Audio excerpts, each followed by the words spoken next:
What's happening, guys? Welcome back to Review Diesel. Vinny here with my good buddy Tyler, and we're doing an install today. David's truck is finally out of the shop, getting some petty stuff fixed up so that we can drive it. Mildly important. And so it's time to do some go fast goodies. Tyler's gonna kind of crawl around on the truck, see if there's anything else that needs to be fixed or repaired while we're here. We know the vacuum hubs are not working. We know that the blend doors are not working. We have a vacuum issue, so we're gonna track that down today. Mechanically, the truck runs great. It's got too much power, if that makes sense. Crawled around on it. Looks like it's got a built transmission. Somebody has rigged up an aftermarket transmission cooler with an electric fan. That is not working. Tyler's already figured that out, so we're gonna fix that. Big thing though today is we're gonna get the Edge Juice with Attitude installed. We're gonna get rid of that god awful K&N drop-in air filter. There's nothing I hate more on a diesel truck. Those filters clog up map sensors, mass airflow sensors. They coat the turbo fins in that crappy recycled fryer grease oil that they use. I don't know what the stuff is. I'm just talking crap. But I know what S&B uses, and it doesn't clog up map sensors and mass airflow sensors and turbo fins the way that the K&N oil does. So we're gonna get that junk out of here, get this turbo breathing a little bit better. And Tyler, what do you think? I think it's a good platform.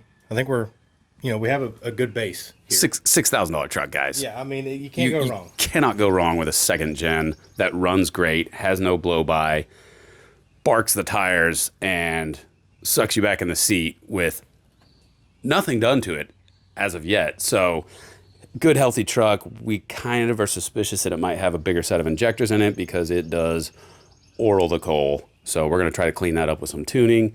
Luckily, Edge gives us control of low boost fueling, which allows us to clean that up. So we're going to carry on with the install, and I'm going to run to town and get some battery terminals so this thing doesn't burn to the ground. Yeah. If you guys need anything worked on, check out Blacktop Diesel here in Social Circle, Georgia.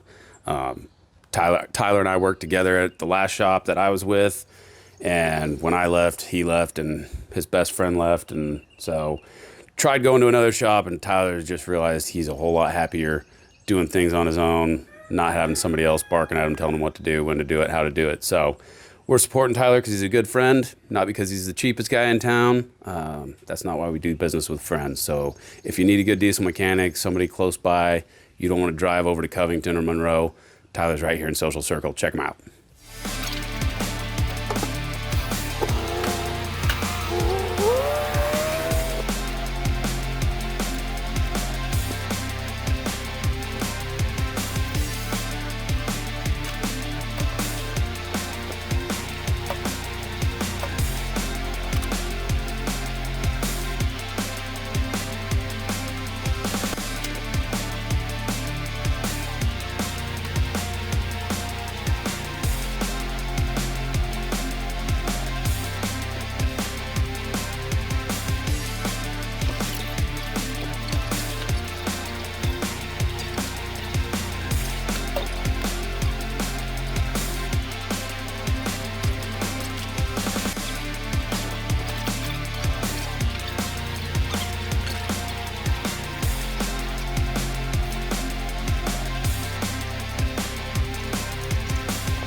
Tyler, time. Tyler, tell us how much you love It's, putting lids on S&B intakes. it's fun time. Real fun time.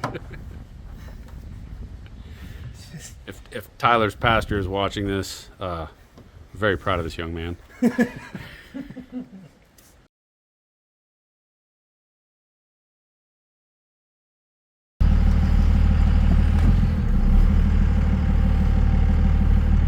Hey, guess what? You're out of washer fluid.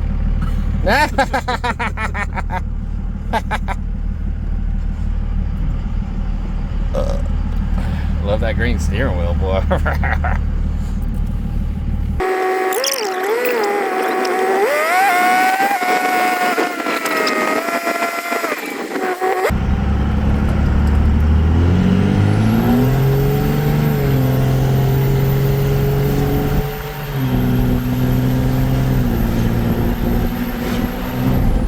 Alright, that was much better. Okay, I get it now. Yeah, that had way more power than what I was dealing with. I was like, wow, this feels exactly the same. Your exhaust gas temperatures are ridiculously high. Really? Yes. Are they supposed to be low or something? Yes. Like, you don't really want to see it over 1,200 degrees. Oh, okay. And we just hit 1,400 degrees. Oh, wow.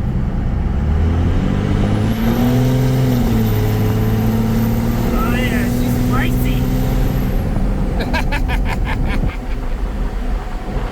It's hard to hold your camera with you doing that. That's a good thing. Yeah. Oh, there's nothing better for a Dodge than an edge juice with attitude.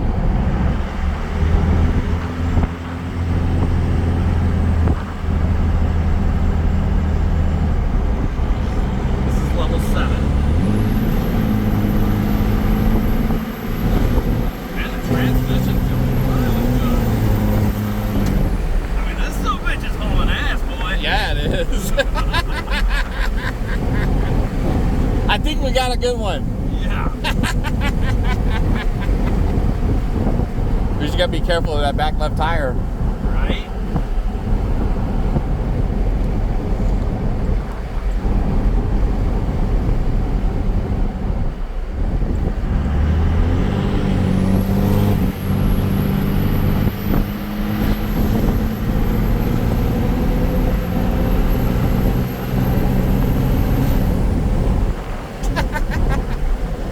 Still pulling at 60 miles an hour. Yeah.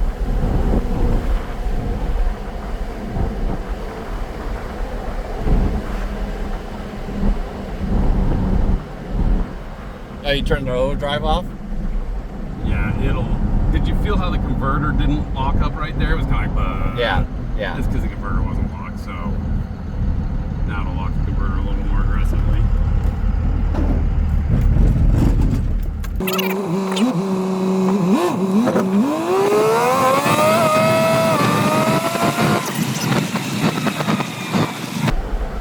So for everyday driving, what should I have it on? Level 5. Oh, okay. Drive it normal. Yeah. Power's there if you need it, but you're going to get better fuel economy driving it like a normal person on a higher setting. And if I'm wanting to tow my camper, what would I put it on? Level